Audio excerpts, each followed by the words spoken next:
Assalamualaikum warahmatullahi wabarakatuh.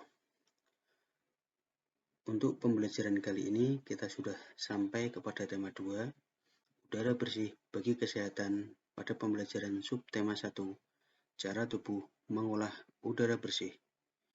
Kita sampai kepada pembelajaran 1. Sebelum kita mulai pembelajaran 1 ini, alangkah baiknya anak-anak berdoa terlebih dahulu. Coba kalian amati gambar Dayu yang sedang mengamati ikan dalam akuarium. Dayu dan ikan hias.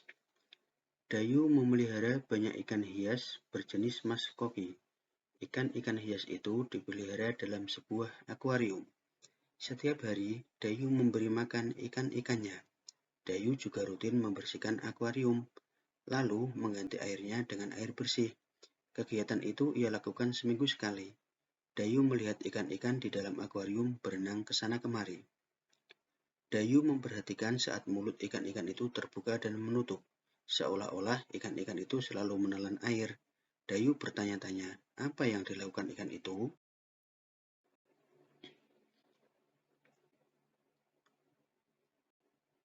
Untuk memudahkan memahami, simak berikut ini.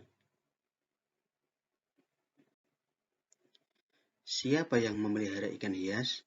Jawabannya adalah Dayu. Ya. Yang kedua, kapan ikan hias itu diberi makan? Jawabannya adalah setiap hari. Apa nama jenis ikan hias yang dipelihara? Jawabannya ikan mas koki. Di mana ikan hias itu dipelihara? Jawabannya adalah akuarium.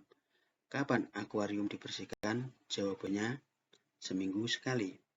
Apa yang diperhatikan Dayu saat melihat ikan-ikan hiasnya? Jawabannya adalah memperhatikan mulut-mulut ikan yang membuka dan menutup.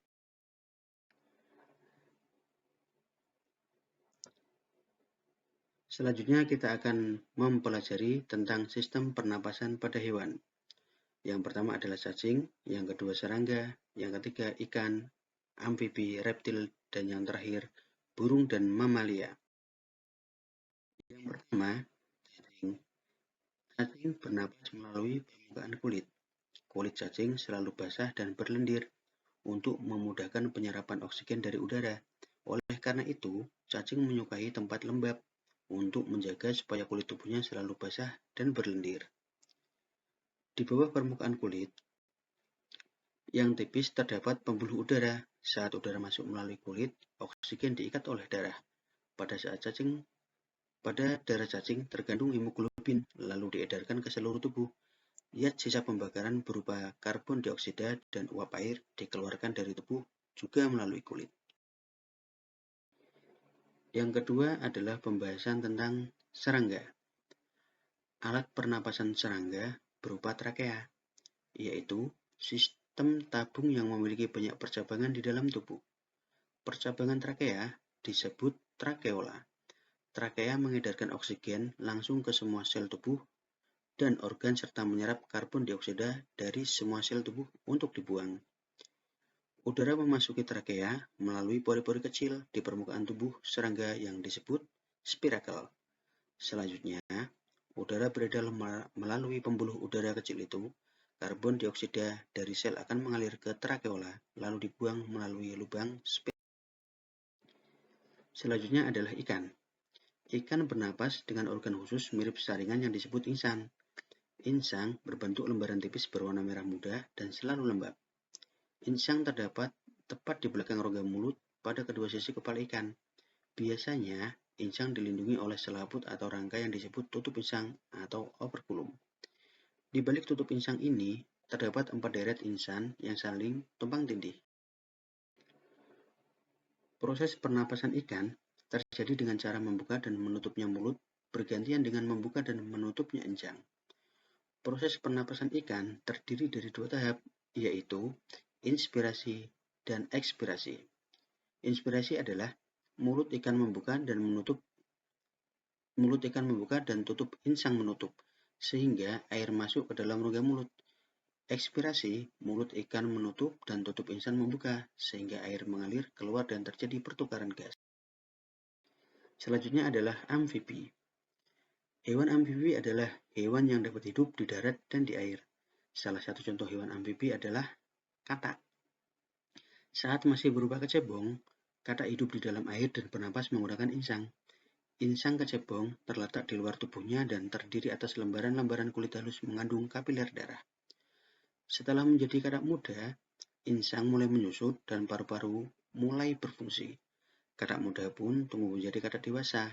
Katak dewasa bernapas menggunakan paru-paru dan permukaan kulit. Permukaan kulit katak yang selalu basah memudahkan dalam penyerapan oksigen dari udara. Selanjutnya ada reptil. Hewan yang termasuk reptil di antaranya adalah ular, kadal, cicak, buaya, dan biawak. Reptil bernapas menggunakan paru-paru. Udara masuk melalui hidung, lalu ke batang tenggorokan, lalu ke paru-paru. Paru-paru reptil terletak di dalam rongga dada dan dilindungi oleh tulang rusuk.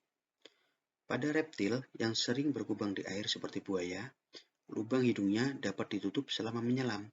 Dengan begitu, air tidak akan masuk ke dalam paru-paru. Selanjutnya adalah burung. Burung bernapas dengan sepasang paru-paru dan kantong udara. Burung menghirup udara sebanyak-banyaknya saat tidak terbang. Sebaliknya, saat terbang, burung tidak menghirup udara. Udara dihembuskan dari kantong udara ke paru-paru. Kantong udara berfungsi sebagai tempat penyimpanan udara. Dan yang terakhir adalah mamalia. Mamalia adalah jenis hewan yang menyusui anaknya. Ada dua jenis mamalia, yaitu mamalia darat dan mamalia air. Mamalia darat misalnya kambing, sapi, kerbau, dan kuda. Mamalia air misalnya paus, duyung, dan lumba-lumba. Mamalia bernapas menggunakan paru-paru. Alat pernapasan mamalia darat terdiri atas hidung, pangkal tenggorokan, dan paru-paru. Pada mamalia air, hidungnya dilengkapi dengan katup. Saat menyelam, katup akan menutup. Sebaliknya, saat muncul ke permukaan air, katup tersebut terbuka. Saat itulah mamalia air tersebut akan menghirup oksigen serta mengeluarkan karbon dioksida dan uap air. Sekian pembelajaran kali ini. Terima kasih.